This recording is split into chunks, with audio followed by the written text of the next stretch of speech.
So, you were source energy before you came into this body. A part of that consciousness came into the you that you know as you. And as you explore the variety and continually give birth to new expanded ideas, the source within you rides that rocket, so to speak, and becomes the fullness of every new idea that you launch.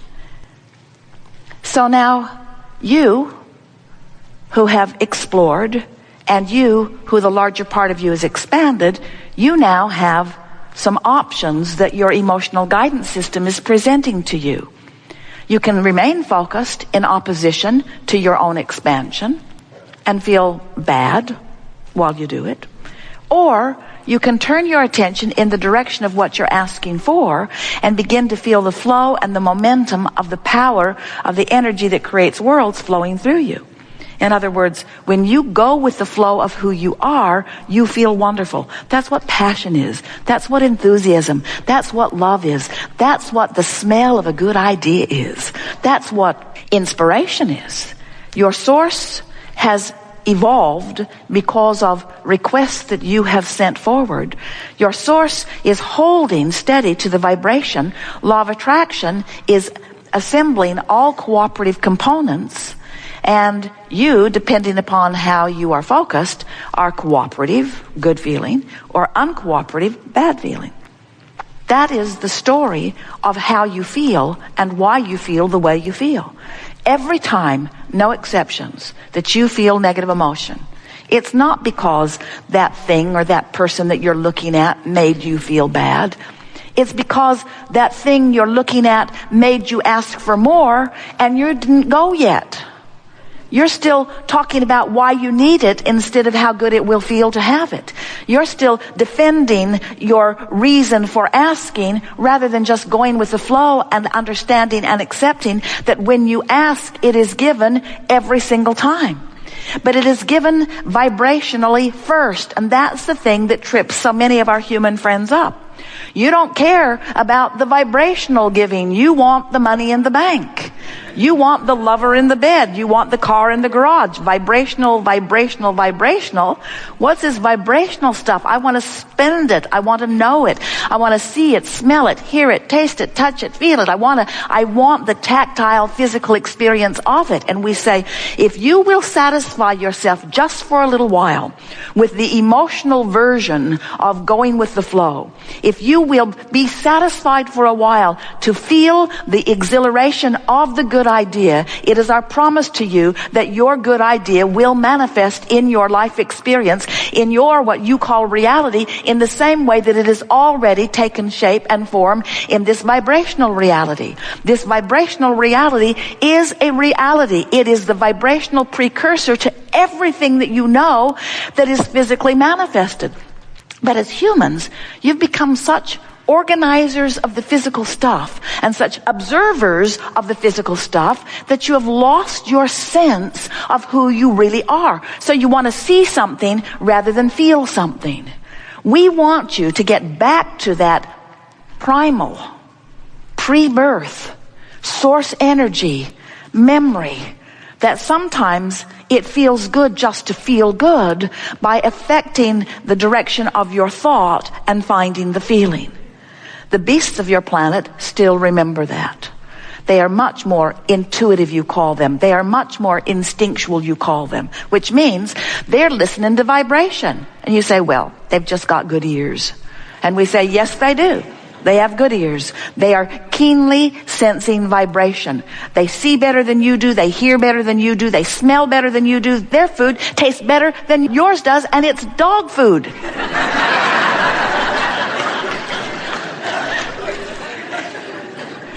They are better at interpreting vibration because they are not dependent on the visual manifestation. They are still utilizing their senses. And once you're consistently in this vortex, in this vibrational arena, where you're feeling the fullness of who you are, now you have clear sight. Now you have clear sound. Now you're in this vibrational sphere where what you're asking for can be revealed to you. Now, does that sound like a fairy tale to you? It must. It must. You go home and say, Went to that seminar, and that Abraham person kept pointing at the floor and calling it a vortex. This imaginary friend that Abraham has. But we want you to understand that everything is vibrational. There are all kinds of vibrations that you accept as reality that you can't see. Think about your television. Those horses and those men are not riding around in that box. The box is getting thinner and thinner and thinner and thinner and thinner. In other words, you accept that it is vibration that is being interpreted in a way that is visual for you. And we do not want to hurt your feelings, and in no way do we want to diminish your appreciation of this vivid, tactile, sensual, glorious, physical world in which you are living. But we want you to understand that everything that you are experiencing here is vibrational interpretation. And you have the ability to interpret vibration in ways that you are not doing because we love you very much.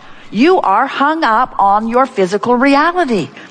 You are so in love with this physical reality, you want to see it and smell it and taste it and touch it and hear it. You want to be in it. You want to be involved in it. You want the physicalness of it. You document it. You take pictures of it. You make statues and monuments about it. You are so stuck in your now reality, and we want to drop a big bombshell on you and help you to understand something in a very powerful way. What you are calling your now reality is old news, because it is the bouncing off place for what is the now reality. In other words, this vortex of creation is who you have become. And when you're looking at what is as far as it is manifested, you're looking at old news, and that's the separation that you feel, that you call negative emotion. We're not talking about big distances between out of the vortex and in the vortex. We're talking about vibrational subtleties that you can feel, that you can train yourself to understand. You can train yourself into the vortex. You can get in there and you can practice what it feels like to be in there until it becomes your expectation that things go well instead of your expectation that things do not go well. You said, I'll sift and I'll decide and then I'll line up with my decision. That's what a deliberate creator does. But so many humans sift and ask, and the source within them holds to the vibration and calls them steadily. But so many humans keep beating the drum of need or of lack as they continue to speak their words without finding a vibrational alignment with their words of desire. So we want you to remember that you have two vibrational aspects, and that the emotions within you are your indication of how well aligned or not you are, allowing of your full connection or resistant of your full connection. And that's what we'll be talking about as we are moving forward here today. We want to help you to remember who you really are. We want you to get up to speed with who you are. We want you to leave here knowing the validity and the reality of your vortex of creation. We want you to accept that this vibrational reality is present tense. Do you know that in Australia, it's Sunday? That's so strange. Jerry and Esther were there. They called the office. They said, we're living your future. And it's really good. And of course, that wasn't altogether true, was it? Because it was all now. In other words, whether you are talking to someone in Australia on the telephone now, or whether you're talking to someone in Atlanta, or whether you're talking to someone who is non-physically focused, it's all happening right now, isn't it? It's now. There's no separation. It's now. And what we want you to understand is that the now that is you is not the now that you think is you. You think it's the you that's sitting here in these clothes with this much money in your bank account, in this body, with these relationships. And we want you to understand that your now reality in this vortex of creation has moved past that. And the reason that you feel negative emotion is because you're not moving with it. So We want to show you how to get forward moving. We want to show you how to live real time. We want to show you how you can be in this moment, living in this physical world, but living the vibration of all that you have become. Do you know that when you're moving through life and a problem is coming into focus, do you know that in the moment that the problem is coming into focus, the solution, an equivalent solution, is coming into focus too? Do you know that? That's such an important thing to know. When a question is formulating, so is the answer. But if you are of the frequency of the question or of the problem, you cannot be of the frequency of the answer or the solution. You can't be on both frequencies at the same time. We think that it will be helpful to you to understand that the equivalent solutions are brewing with the equivalent problems. And you can get so good at living so real time in this vortex by reaching for thoughts of optimism and thoughts of appreciation and thoughts of love. You can be so in sync with the vibration of who you really are that as a problem is coming into focus, the solution is too. And you can be so good at living real time that you don't even ever know the problem happened, because the solution happened at the same time. Yesterday, and it happens almost every time, Jerry and Esther are driving anywhere. Esther is driving the monster bus. They're coming into the hotel. And as she is looking out ahead, she sees a vehicle towing a trailer with some equipment on it. And as Esther looked at it, she knew something squirrely was about to happen. She could just feel it. So she backed way off. She actually put her foot on the brake and slowed down about 15 miles an hour. The car behind her slowed too, and the one behind that slowed too, and the one behind that slowed too. Esther's bus is very big. And the man who was pulling the trailer was changing lanes with a car in his blind spot. And the car who was in his blind spot swerved way out of the way right over to where Esther would have been if she had not felt the problem and the solution simultaneously. Now that happens to you all the time. You know it does. All the time you have those sensations, and much of the time you don't actually ever get to see the problem play out so that you don't get to crow about your solution. But we want you to understand that it's happening all day, every day. Your physical body, trillions of cells, when something is ingested or introduced to your body, you breathe a bacteria or a germ, or you ingest something in food or air.